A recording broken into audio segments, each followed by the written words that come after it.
You woke up this morning and the first thing you did was check your phone. You didn't decide to. You just did. And somewhere between the alarm and the first scroll, your hand moved before your brain had even fully booted up, reaching for that glowing rectangle like it was the most natural thing in the world. It wasn't. But your brain doesn't know that. Here's what nobody tells you. The brain inside your skull right now is not a modern brain. It is not built for offices or supermarkets or notification badges.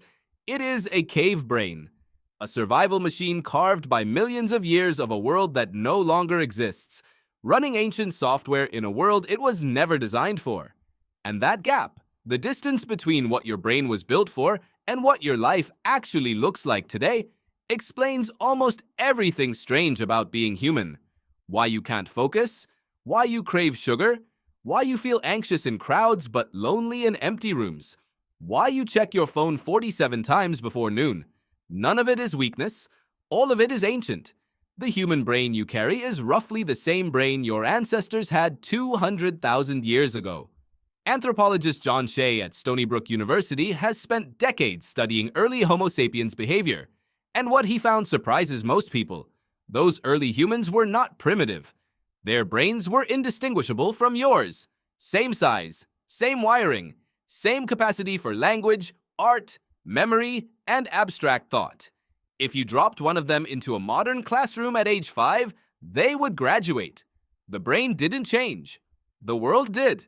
For nearly all of human history, your brain lived in a specific kind of environment. Small groups, open landscapes, immediate physical threats. A social world where everyone you knew personally. A food world where calories were rare and unpredictable. A sensory world where almost everything unfamiliar could kill you. That is the world your brain was optimized for. And it optimized hard. Every quirk, every flaw, every irrational impulse you experience today once solved a real survival problem. That is the core insight. Nothing your brain does is random. Everything has a reason. It is just that the reason is 200,000 years old, and the world has moved on. Take the way your attention snaps toward movement. You are sitting in a meeting, someone walks past the window, and your head turns before you even notice it turning. You did not choose to do that. Your visual cortex did it for you automatically in milliseconds. In a cave environment, movement meant predator or prey. Missing it meant death. So your brain evolved a hair-trigger response to anything that moves in your peripheral field. A response so deep and automatic it bypasses conscious thought entirely. Now you live in cities full of cars and pigeons and flickering screens.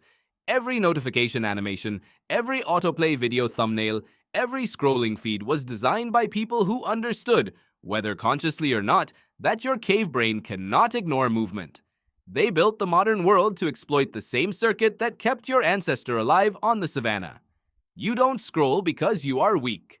You scroll because something in the environment is constantly triggering a survival reflex that is 200,000 years old. Neuroscientist Moran Cerf at Northwestern University studies how the brain makes decisions, and one of his central findings is this: most of what feels like a conscious choice is actually your brain rationalizing a decision it already made below the level of awareness. You chose to pick up the phone. Your limbic system, your ancient emotional core, already made that call half a second earlier. You were just told about it afterward. This is not a bug. This is exactly how it was supposed to work. In a world of immediate physical threats, thinking slowly could get you killed.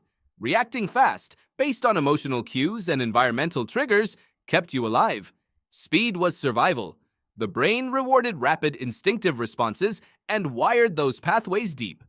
Now that same system runs inside you while you sit in traffic, answer emails, and try to sleep. Think about the way you feel in a crowd.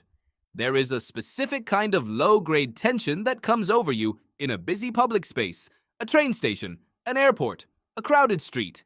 You might not even notice it consciously, but your body does. Heart rate slightly elevated, breathing slightly shallower, eyes scanning more rapidly. Your nervohink you choose system is running a background program. It has been running for hundreds of thousands of years. Threat assessment of unknown conspecifics. That is the technical phrase.